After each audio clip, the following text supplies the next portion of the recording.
नमस्कार। जूही स्टोरी में आप सभी का स्वागत है।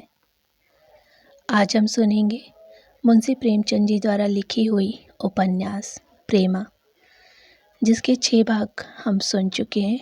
आज हम उसका 7वां भाग सुनेंगे। आज का जो भाग है, आज से कभी मंदिर न जाऊंगी। पूर्णा ये निर्णय लेती है, तो चलिए इसे सुनते हैं।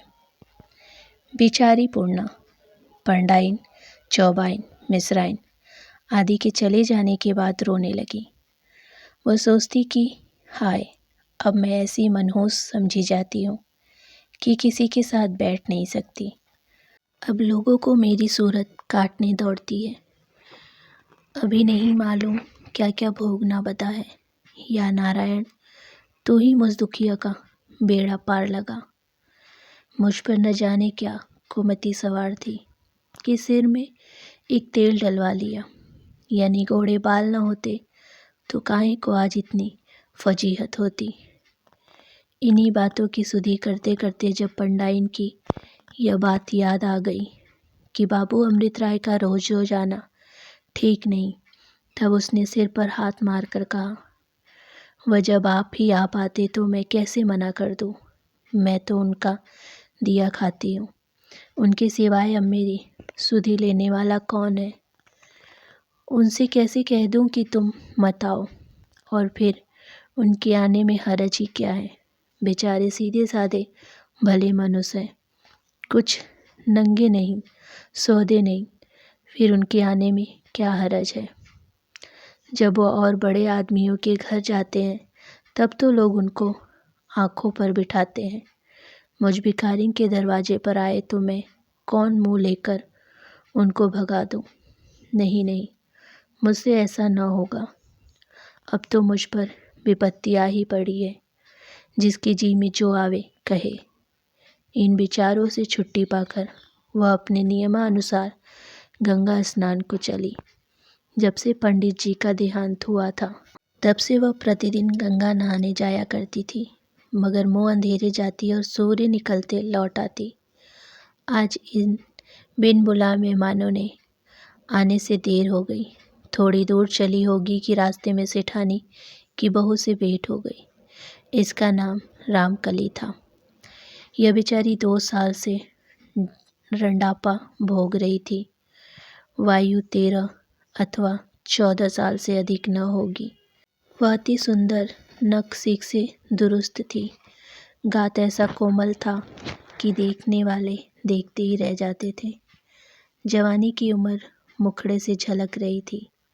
अगर पूर्णा पक्के हुए आम के समान पीली हो रही थी, तो वह गुलाब के फूल की भांति खिली हुई थी। न बाल में तेल था, न आँखों में काजल, न मांग में सिंदूर, न दांतों पर मिस्सी, मगर आँखों में वह चंचलता थी। चाल में वह लचक और होठों पर वह मनभावी लाली थी कि जिससे बनावटी श्रृंगार की जरूरत न रही थी।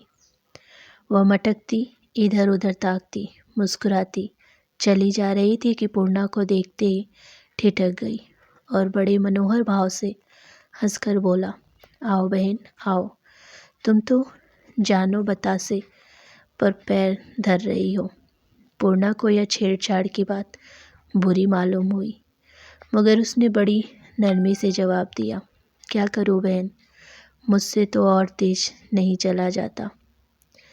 रामकली, सुनती हूँ कल हमारी डाइन कई चुड़ैलों के साथ तुमको जलाने गई थी। जानो, मुझे सताने से अभी तक जी नहीं भरा। तुमसे क्या कहूँ बहन, यह सब ऐसा दुख देती हैं कि जी चाहता है माहुर खा लूँ। अगर यही हाल रहा तो एक दिन अवश्य यही होना है। नहीं मालूम ईश्वर का क्या बिगाड़ा था कि स्वप्न में भी जीवन का सुख प्राप्त न हुआ। भला तुम तो अपने पति के साथ 2 वर्ष तक रही भी, मैं तो उसका मुंह भी नहीं देखा। जब तमाम औरतों को बनाव श्रृंगार किए हंसी खुशी चलते फिरते देखती हूँ तो छाती पर सांप लौटते लगता है। विधवा क्या हो गई, घर भर की लौड़ी बना दी गई। जो काम कोई न करे वह मैं करूँ, उस पर रोज उठते जूते बैठते लात। काजल मत लगाओ, किस्सी मत लगाओ, बाल मत गुथाओ, रंगीन साड़ियाँ मत पहनो, पान मत खाओ। एक दिन एक गुलाबी साड़ी पहन ली तो चुड़ैल मारने उठी थी। जी में तो आया कि सर के बाल नोच लूं, मगर विष का घूंट पीकर रह गई। और वह उसकी बेटियां और दूसरी बहुएं मुझसे कन्नी काटती फिरती हैं। भोर के समय कोई मेरा मुंह नहीं देखता। अभी पड़ोस में एक ब्याह पड़ा था। सबकी सब गहने से लद लद कर गाती बजाती गई। एक मैं ही अभागिन घर में पड़ी रोती रही। भला बहन, अब कहाँ तक कोई छाती पर पत्थर रख ले। आखिर हम भी तो आदमी हैं, हमारा भी तो जवानी है।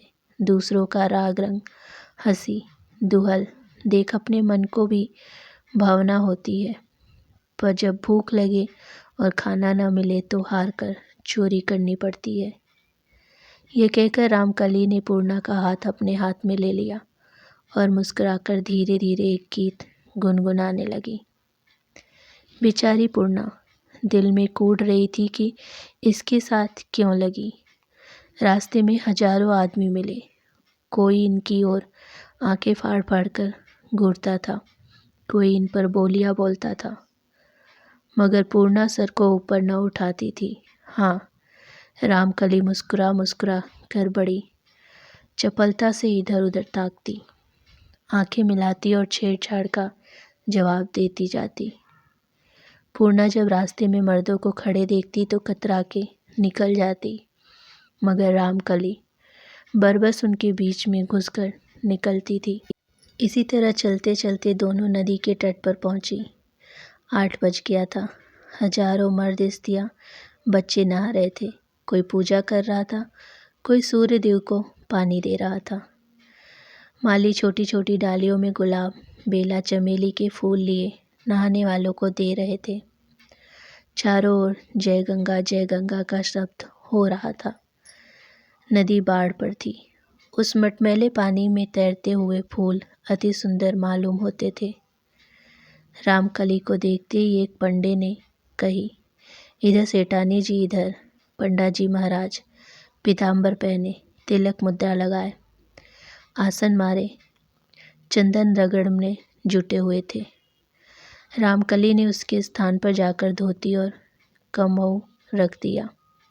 पंडा घूरकर, ये तुम्हारे साथ कौन है? रामकली आंखें मटकाकर, कोई होगी, तुमसे मतलब? तुम कौन होते हो पूछने वाले? पंडा, जरा नाम सुन के कान खुश कर ले। रामकली, यह मेरी सखी है, इसका नाम पूर्णा है। पंडा हंसकर, ओहो, कैसा अच्छा नाम है भी तो पूर्णा, चंद्रमा के समान। धन्य भाग है कि ऐसे जजमान का दर्शन हुआ। इतने में एक दूसरा पंडा लाल लाल आंखें निकाले, कंधे पर लठ रखे, नशे में चूर झूमता जमाता आ पहुंचा और इन दोनों ललनाओं की ओर घूर घूर कर बोला, अरे राम भरोसे, आज तेरे चंदन का रंग बहुत चोखा है।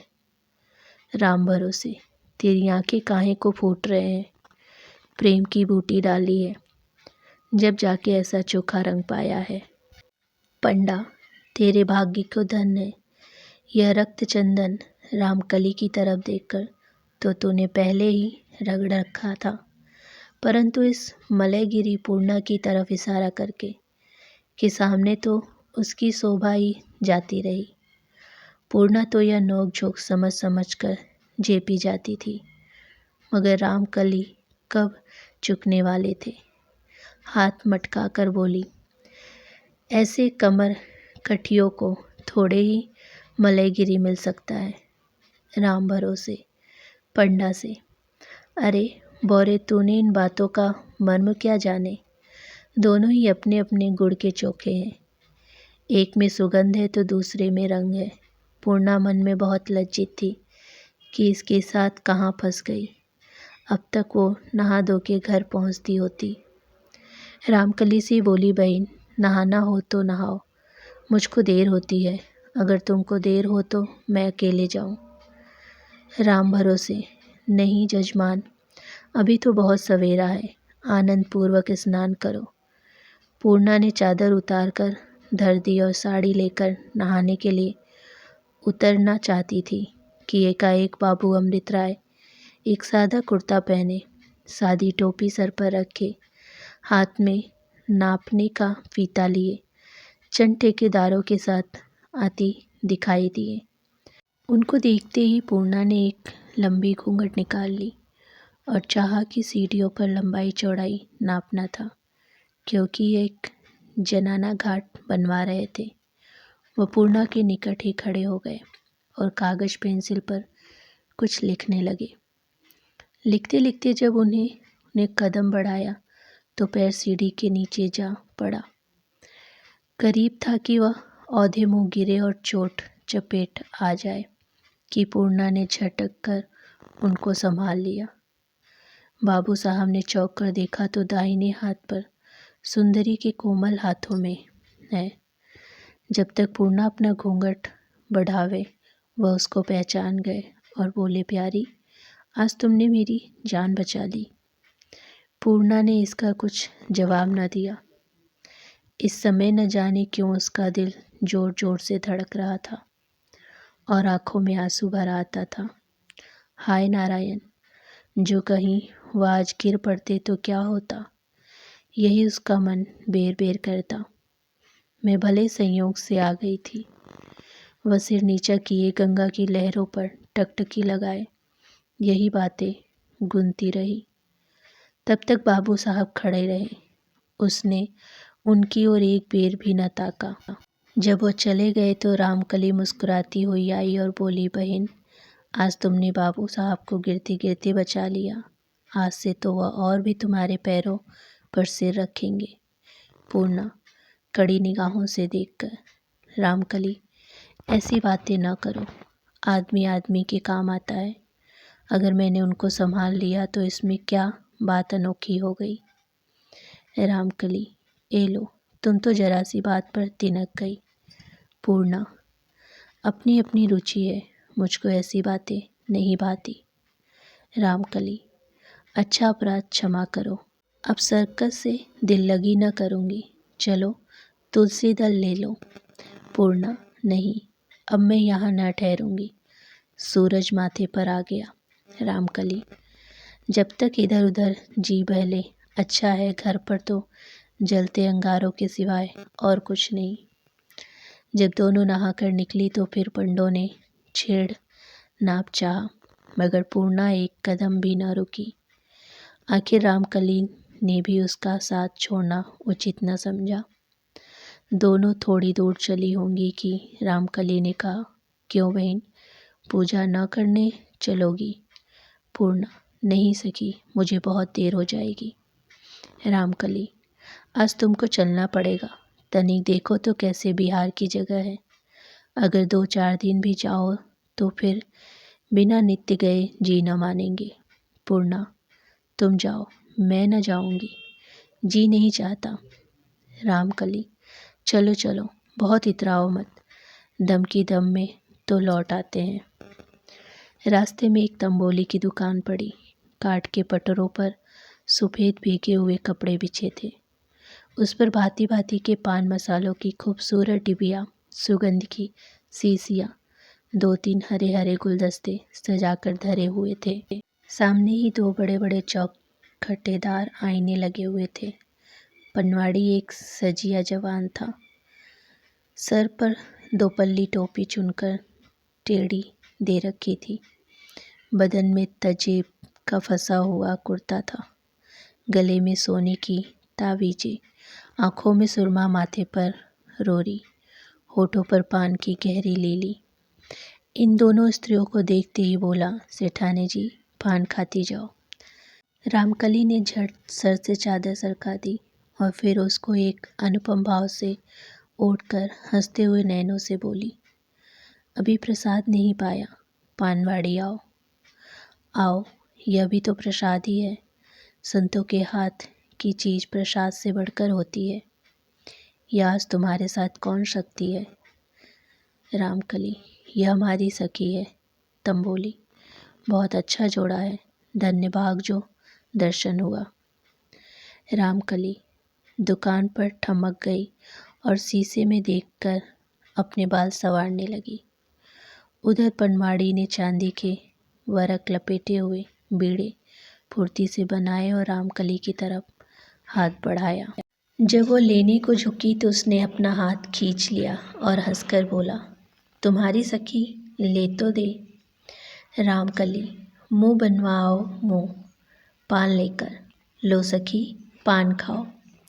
पूर्णा, मैं न खाऊंगी। रामकली, तुम्हारी क्या कोई सास बैठी है जो कोसेगी? मेरी तो सास मना करती है, मगर मैं उस पर भी प्रतिदिन खाती हूँ। पूर्णा, तुम्हारी आदत होगी, मैं पान नहीं खाती। रामकली, आज मेरी खातिर खातिर खा लो, तुम्हें कसम है। रामकली ने बहुत हट की, मगर पूर्णा ने गिलौरियाँ न ली। पान खाना उसने सदा के लिए त्याग दिया था। इस समय तक धूप बहुत तेज हो गई थी। रामकली से बोली, किधर है तुम्हारा मंदिर? वहाँ चलते चलते तो सांझ हो जाएगी। रामकली, अगर ऐसे दिन कटा जाता तो फिर रोना काहे का था। पूर्णा चुप हो गई। उसको फिर बाबू अमृत राय पैर फिसलने का ध्यान आ गया और फिर मन में यह प्रश्न किया कि कहीं आज गिर पड़ते तो क्या होता। इसी सोच में थी कि नीतान रामकली ने कहा, लो सखी, आ गया मंदिर। पूर्णा ने चौंक कर दाहिनी ओर जो देखा तो एक बहुत ऊंचा मंदिर दिखाई दिया। दरवाजे पर 2 बड़े बड़े पत्थर के शेर बने हुए थे और सैकड़ों आदमी भीतर जाने के लिए धक्कम धक्का कर रहे थे। रामकली पूर्णा को इस मंदिर में ले गई। अंदर जाकर क्या देखती है कि पक्का चौड़ा आंगन, जिसके सामने से एक अंधेरी और सकरी वाली देवी जी के धाम को गई है। दाहिनी ओर एक बरादरी है जो अति उत्तम रीति पर सजी हुई है। यहाँ एक युवा पुरुष पीला रेशमी कोट पहने, सर पर खूबसूरत गुलाबी रंग की पगड़ी बांधे, तकिया मसनद लगाए बैठा है। पेचवान लगा हुआ है। उगा, लदान, पानदान और नाना प्रकार की सुंदर वस्तुओं से सारा कमरा भूषित हो रहा है। उस युवा पुरुष के सामने एक सुधर कामनी श्रृंगार किए विराज रही है। उसके इधर उधर सब परदाए बैठे हुए स्वर मिला रहे हैं। सैकड़ों आदमी बैठे और सैकड़ों खड़े हैं। पूर्णा यह रंग देखा तो चौंक बोली, सखी, यह तो नाचघर सा मालूम होता है। तुम कहीं भूल तो नहीं गई? रामकली मुस्कुराकर, चुप, ऐसी भी कोई कहता है? यही तो देवी जी का मंदिर है।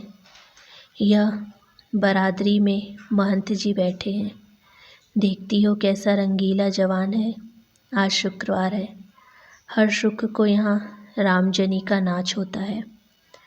इस बीच में एक ऊंचा आदमी आता दिखाई दिया। कोई 6 फुट का कद था। गोरा चिट्ठा बालों में कंघी के हुई, मुंह पान से भरे, माथे पर विभूति रमाए, गले में बड़े बड़े दानों की रुद्राक्ष की माला पहने, कंधों पर एक रेशमी दुपट्टा रखे, बड़ी बड़ी और लाल आंखों से इधर उधर ताकता इन दोनों स्त्रियों के समीप आकर खड़ा हो गया। रामकली ने उसकी तरफ कटाक्ष से देखकर कहा, क्यों बाबा, इंद्रवत कुछ प्रसाद वरदास नहीं बनाया? इंद्र, तुम्हारी खातिर सब हाजिर है, पहले चलकर नाच तो देखो। यह कचनी कश्मीर से बुलाई गई है। महंत जी बेढब रीछे हैं, 1000 रुपया इनाम दे चुके हैं। रामकली ने यह सुनते ही पूर्णा का हाथ पकड़ा और बरादरी की ओर चली। बेचारी पूर्णा जाना न चाहती थी, मगर वहाँ सबके सामने इनकार करते भी न बनता पड़ता था। जाकर एक किनारे खड़ी हो गई। सैकड़ों औरतें जमा थीं, एक से एक सुंदर गहने लदी हुई। सैकड़ों मर्द थे, एक से एक गबरू, उत्तम कपड़े पहने हुए। सबके सब एक ही में मिले जुले खड़े थे। आपस में बिल्लियाँ बोली जा रही थी, आंखें मिलाई जाती थी औरतें मर्दों में। यह मेलजोल पूर्णा को न भाया। उसका हियाब न हुआ कि भीड़ में घुसे। वह एक कोने में बाहर ही दबक गई, मगर रामकली अंदर घुसी और वहाँ कोई आधे घंटे तक उसने खूब गुलछर्रे उड़ाए। जब वह निकली तो पसीने में डूबी हुई थी, तमाम कपड़े मसल गए थे। पूर्णा ने उसे देखते ही कहा, क्यों बहन, पूजा कर चुकी? अब भी घर चलोगी या नहीं? रामकली मुस्कुराकर, अरे तुम बाहर खड़ी रह गई क्या? जरा अंदर चल के देखो क्या बाहर है। ईश्वर जाने कचनी गाती क्या है, दिल महसूस लेती है। पूर्णा, दर्शन भी किया या इतनी देर केवल गाना ही सुनती रही? रामकली, दर्शन करने आती है मेरी भला, यहाँ तो दिल बहलाने से काम है। 10 आदमी देखे, 10 आदमियों में हंसी दिल लगी की। चलो मनान हो गया। आज इंद्रदत्त ने ऐसा उत्तम प्रसाद बनाया है कि तुमसे क्या बखान करूं। पूर्णा, क्या है, चरणामृत? रामकली हंसकर, हाँ चरणामृत में बूटी मिला दी गई है। पूर्णा, बूटी कैसी? रामकली, इतना भी नहीं जानती हो? बूटी भंग को कहते हैं। पूर्णा, ऐसे तुमने भंग भी पी ली? रामकली, यही तो प्रसाद है देवी जी का, इसके पीने में क्या हर्ज है, सभी पीते हैं, कहो तो तुमको भी पिलाऊं? पूर्णा, नहीं बहन, मुझे क्षमा करो। इधर यही बातें हो रही थी कि 10-15 आदमी बरादरी से आकर इनके आसपास खड़े हो गए। पूर्णा एक तरफ घूर कर, अरे यारो, यह तो कोई नया स्वरूप है। दूसरा, जरा बच के चलो, बचकर। इतने में किसी ने पूर्णा के कंधे से धीरे से एक ठोका दिया। अब वह बेचारी बड़े फेर में पड़ी। जिधर देखती है आदमी ही आदमी दिखाई देते हैं। कोई इधर से हंसता है, कोई उधर से आवाज़ें कसता है। रामकली हंस रही है, कभी चादर को खिसकाती है, कभी दुपट्टे को संभालती है। एक आदमी ने उससे पूछा, सेठानी जी यह कौन है? रामकली, यह मेरी सखी है, जरा दर्शन कराने को लाई थी। दूसरा, इन्हें अवश्य लाया करो, ओहो कैसा खुलता हुआ रंग है। बारे किसी तरह इन आदमियों से छुटकारा हुआ। पूर्णा घर की ओर भागी और कान पकड़े कि आज से कभी मंदिर न जाऊंगी।